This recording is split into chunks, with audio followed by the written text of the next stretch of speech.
Hello students, this is advocate Neeraj Gupta. इस video में हम पढ़ेंगे कि कब अपराध दंडनीय नहीं होता, means when the crime is not punishable. Exam में इसको जनरल एक्सेप्शंस करके भी पूछा जा सकता है।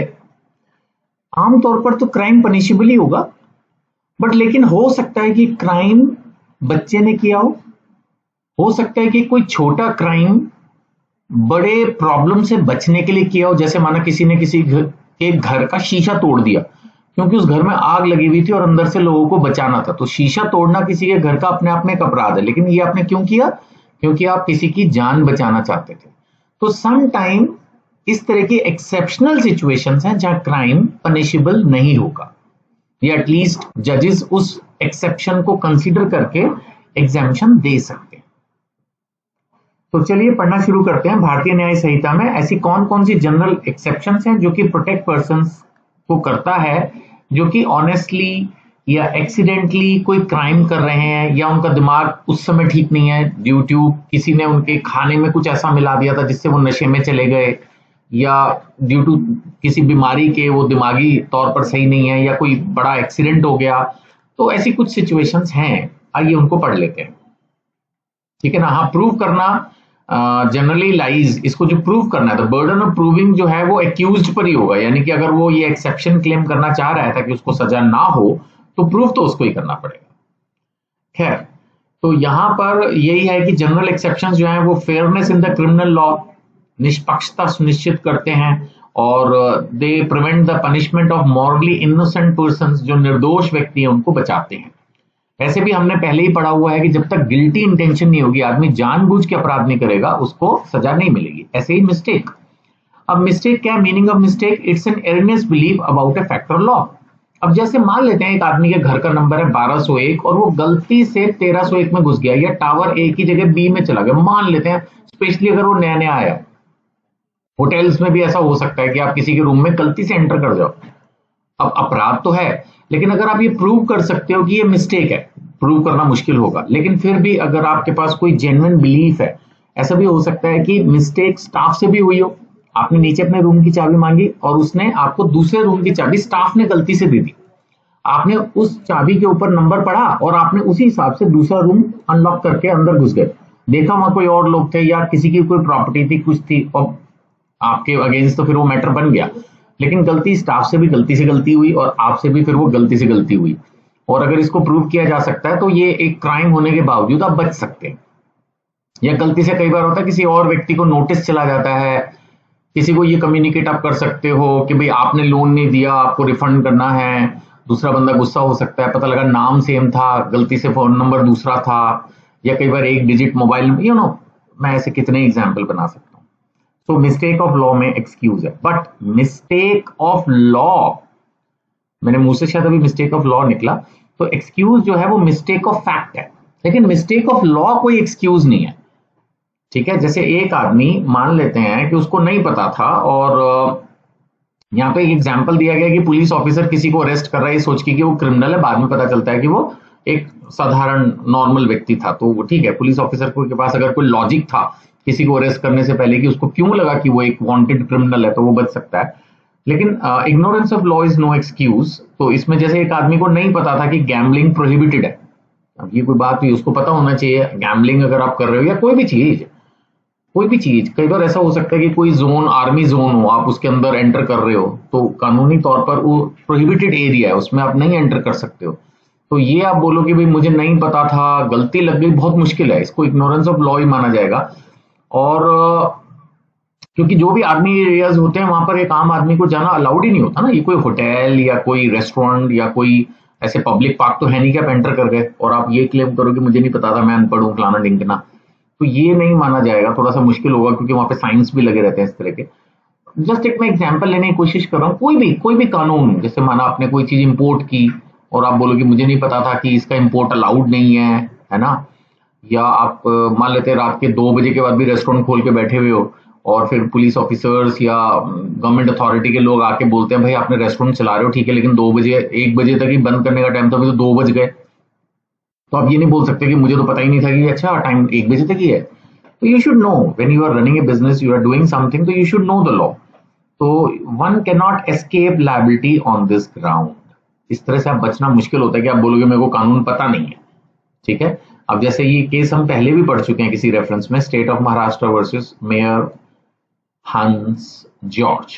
ये भाई साहब जो है गोल्ड ले आए इंडिया में और बाद में उन्होंने कहा कि मुझे लॉ नहीं पता था, ठीक है। Prohibited gold into India.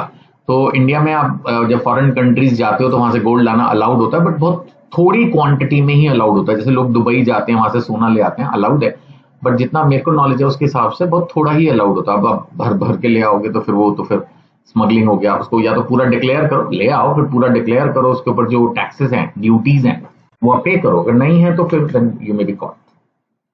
कई बार एक्सीडेंट भी गलती से हो जाता है। मान लेते एक आदमी 50 की स्पीड पे गाड़ी चला रहा है, अपनी लेन में चला रहा है, बट फिर भी एक्सीडेंट हो गया, तो ठीक है उसकी लायबिलिटी फिर भी खड़ी होगी, थोड़ा बहुत नेग्लिजेंस का पॉइंट आ सकता है स्टिल, बट ऐसा कोई वो बहुत बड़ा क्राइम नहीं माना जाएगा एज लॉन्ग एज वो अपनी लेन में प्रॉपर ड्राइव कर रहा था। सपोज सीसीटीवी फुटेज शोज कि वो पहले से भी एकदम प्रॉपरली ड्राइव कर रहा है, उसके पास लाइसेंस भी है, एक्सपीरियंस ड्राइवर है, वो मेडिकली भी फिट है। ऐसी कोई भी एक्सीडेंट हो सकती है। इवन जैसे पुलिस ऑफिसर्स के पास गन रहती है, अब मान लेते हैं गलती से वो गन चल जाए, जेब में रखी है, उसको क्लीन कर रहे हैं या किसी के हाथ में दी और कुछ भी ऐसा हो गया, यू नो समटाइम कोई चीज ऐसे गिर जाती है किसी से, कोई क्रेन चला रहा है गलती से उसमें कोई चीज ड्रॉप हो गई, उसकी कोई इंटेंशन नहीं है, तो मे बी इसमें मैं ये मस्ट नहीं बोल सकता। एक्सीडेंट में एक्चुअली जब अगर कुछ होता है तो जिसके थ्रू होता है कहीं ना कहीं उसकी जिम्मेदारी तो बनती है, प्रूव करना पड़ेगा कि प्रॉपर केयर एंड अटेंशन ली गई थी, ये चीज प्रूव करनी पड़ेगी। अगर हो गया तो ठीक है, नहीं तो फिर मुश्किल है। जो काम आप कर रहे थे वो तो खैर लॉफुल था और कोई क्रिमिनल इंटेंशन नहीं थी। एक्चुअली ये भी है ना कि क्रिमिनल लॉ में क्रिमिनल इंटेंशन मस्ट है, अगर वो नहीं है तो बचने के चांसेस रहते हैं, और आप प्रॉपर केयर एंड कॉशन लेके अगर काम को कर रहे थे तो फिर आप बच सकते हो। जैसे एक ने कहा कि वो लकड़ी काट रहा था, चॉपिंग वुड, एक्सीडेंटली उसका पीस दूसरे को हिट कर गया, तो मे बी वो बच सकता है। या जैसे इसमें लिखा है hunter fires at a deer after proper checking but accidentally injures a hidden person. ये वैसे भी पुराने जमाने का होगा, आज की तारीख में तो डियर को आप गोली चला ही नहीं सकते, बट फिर भी कोई पुराने जमाने के एग्जाम्पल या केसेस मिल सकते हैं जब हंटिंग अलाउड हो। अब मान लेते हैं आप तो ध्यान से किसी डियर यानी किसी भी एनिमल को ही शूट कर रहे हो, लेकिन वो गलती से किसी ह्यूमन को लग जाए तो उस समय में भी वो दुर्घटना मान के आप बच जाएं। अब यहाँ पर भी ये केस है टुंडा वर्सेस स्टेट ऑफ राजस्थान, तो इसमें गन जो है वो एक्सीडेंटली चल गई और वो चली तो फिर कोई मर भी गया। तो अगर इंटेंशन नहीं थी, कोई प्रीवियस एनिमिटी नहीं थी, कुछ नहीं था, तो क्रिमिनल लायबिलिटी से में भी वो बच सकते हैं। नेसेसिटी कई बार होता है, जरूरी होता है कोई चीज, जैसे मैंने आपको बताया था ना वो आग लगी हुई थी घर में तो ये शीशा तोड़ दिया किसी का, या कई बार ऐसा भी हो सकता है कि किसी एक हिस्से को तोड़कर डैमेज कर दिया ताकि वो आग दूसरे हिस्से में ना पहुंचे, तो ऐसा समटाइम कुछ किया जाता है। तो the law recognises that sometimes lesser harm is caused to avoid greater danger. ऐसा होता है कि छोटा harm, lesser harm is caused to avoid the greater danger, थोड़ा नुकसान कर दिया ताकि बड़ा नुकसान ना हो, है ना। तो ये चीजें होती हैं। अब पहले बचपन में टीचर बच्चे को मारते थे एक झापड़, तो वो आज की तारीख में खैर क्राइम बन गया, अब तो मारना बंद कर दिया, तो वो भी मेरे ख्याल से इसीलिए करते थे ना, lesser harm is caused to avoid the greater danger. बाद में वो बच्चा फिर शैतान बन जाएगा, पढ़ाई लिखाई कुछ करेगा नहीं, बदमाश बनेगा, तो इसलिए बचपन में उसको मार कूट के ठीक कर देते थे। मैं इसको जस्टिफाई नहीं कर रहा, मैं एक टीचर ही हूँ, लेकिन फिर भी मुझे लगता है कि थोड़ा बच्चों को डांटना टपटना तो एटलीस्ट अलाउड होना चाहिए, आजकल बहुत सेंसिटिव हो गई है। तो वो भी यही है, lesser harm to avoid greater danger जो। एनीवे, एसेंशियल्स ऑफ नेसेसिटी में जरूरी है कि गुड फेथ में काम किया हो और प्रिवेंशन ऑफ ग्रेटर हार्म की कोशिश हो। जैसे A breaks open a house to save a child from fire, या जहाज डूब रहा है तो यात्रियों को बचाने के लिए सामान, a captain throws cargo in the sea, naturally थोड़ा हल्का करने के लिए सामान फेंक दिया पानी में ताकि उसमें जो पैसेंजर्स हैं वो बच जाए।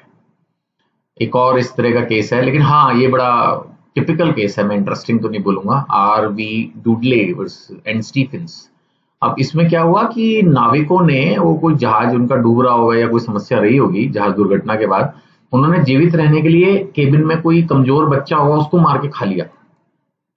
तो जज ने कहा ये क्या है भाई, ये कोई डिफेंस ऑफ नेसेसिटी नहीं है। The court refused complete defence of necessity for murder. एक आदमी को आपने मार लिया, खा लिया, और आप बोल रहे हो कि ये हमने जान बचाने के लिए किया, ये नहीं चलेगा। तो there is a limit on the doctrine of necessity.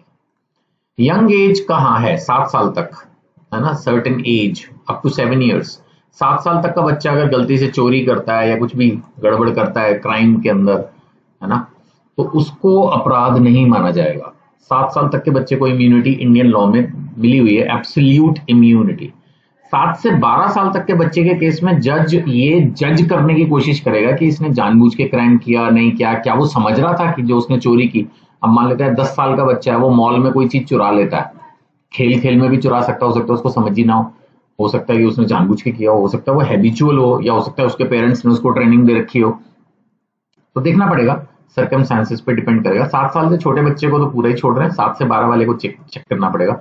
12 से ऊपर वाले को तो क्रिमिनल माना जा सकता है। वो बात अलग है कि उनको भी प्रॉपर जेल नहीं होती। 12 से 18 के बच्चों के बीच में प्रॉपर जेल तो उनको भी नहीं होती, लेकिन फिर भी 12 से 18 के बीच में तो they may be treated like a small criminal, but 7 से 12 में जज करेंगे, 7 से पहले वाले को बिल्कुल छोड़ देंगे। ये फंडा है। अनसाउंडनेस ऑफ माइंड, पागलपन। अब कोई आदमी पागल ही है, उसको पता ही नहीं वो क्या कर रहा है, तो वो तो फिर कहीं गलती से आग भी लगा सकता है, किसी को मार सकता है, पत्थर उठा के मारा, खोपड़ी फूट गई, सब कुछ क्राइम तो है, या गाली दे रहा है किसी को। अब लेकिन अगर वो पागल है तो फिर पागल ही है, क्या कर सकते हैं उसका। Accused must suffer from unsoundness of mind, incapacity at the time of offence. जब वो कर रहा है वो गलती, उस समय वो नहीं समझ पा रहा, inability to understand the nature of the act, exception मिल सकती है।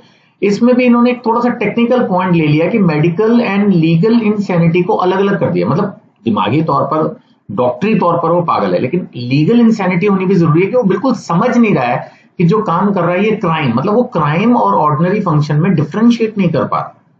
ऐसा होना बहुत जरूरी है। अब जैसे एक आदमी ने अपने वाइफ को मार दिया, the accused killed his wife, और उसके बाद अपना पागलपन क्लेम किया, तो सुप्रीम कोर्ट ने कहा भैया प्रूव कर, ऐसे थोड़ी होता है कि तू पागल है और पागलपन में बीवी को ही मारा तूने और कोई नहीं मिला मारने के लिए। तो थोड़ा सा डिफिकल्ट हो जाता है चीजों को डाइजेस्ट करना, है ना। यहाँ पर भी एक आदमी ने, Surendra Mishra versus state of Jharkhand, इसमें भी एक आदमी ने मर्डर करने के बाद बोल दिया जी मैं तो मेंटली इलनेस है, क्योंकि एक्सेप्शंस हैं, मैं आपको अभी पढ़ा रहा हूँ, कल को सबने पढ़ रखा होता है, लोग वकीलों से भी जाके पूछाते हैं, तो भाई ठीक है मर्डर तो कर दिया, चलो पागलपन प्रूव करने की कोशिश करते हैं। तो इतना आसान नहीं है इस एक्सेप्शन को यूज करना। ड्रंकननेस, दारू पी के नशे में पागलपन जैसा ही हो जाता है, उस वक्त एक्सेप्शन मिल सकती है अगर किसी ने आपको छुप के पिला दी हो। मतलब दारू तो खैर छुप के पिलाना मेरे को लगता है मुश्किल है, क्योंकि मैंने तो कभी पी नहीं है, बट स्टिल मैंने जैसा सुना है उसके हिसाब से उसमें कुछ स्मेल या उस तरह का टेस्ट होता है कि वो एकदम पता चल जाएगा, और 1-2 बूंद पीने से तो किसी को नशा नहीं हो जाएगा। लेकिन अगर माना किसी ने कोई इस तरह की दवाई, जैसे माना सॉफ्ट ड्रिंक में मिला दिया कुछ है कि वो नशे की हालत में बंदा पहुंच जाए और फिर उसने कोई क्राइम किया, तो उसको एक्सेप्शन मिल सकती है। यानी अब ड्रंकननेस या नशे की जो इंटॉक्सिकेशन की स्थिति है, इसमें भी 2 हो गए। एक हो गया वॉलंटरी, जो उसने खुद पिया तो कोई एक्सेप्शन नहीं है, फिर तो उसको क्राइम माना ही जाएगा। लेकिन अगर इनवॉलंटरी ड्रंकननेस है, जैसे मैंने कहा किसी ने उसके खाने पीने में कुछ मिला दिया था, तो वो एक डिफेंस के रूप में बच सकता है, ठीक है ना। तो यही है कुछ हमने एक्सेप्शंस पढ़ी, जिसमें हमने पढ़ा मिस्टेक के बारे में, accident, necessity, young as, unsound of mind, drunkenness, ये सारे एस्पेक्ट्स हमने पढ़े। इन सिचुएशंस को यूज करके क्रिमिनल डिफेंस लिया जा सकता है, बट वो भी जज साहब पे डिपेंड करेगा, सर्कमस्टांसेस पे डिपेंड करेगा, तभी इस पे एक्सेप्शन मिल पाएगी। आई होप क्वेश्चन क्लियर है। फिर भी कोई डाउट हो तो नंबर्स पे व्हाट्सएप कीजिए, यूट्यूब पर देख रहे हैं तो वहां पर भी क्वेश्चन लिख सकते हैं, और जिस बुक से मैं पढ़ा रहा हूँ उसको खरीदने के लिए भी आप कनेक्ट कर सकते हैं। Thank you.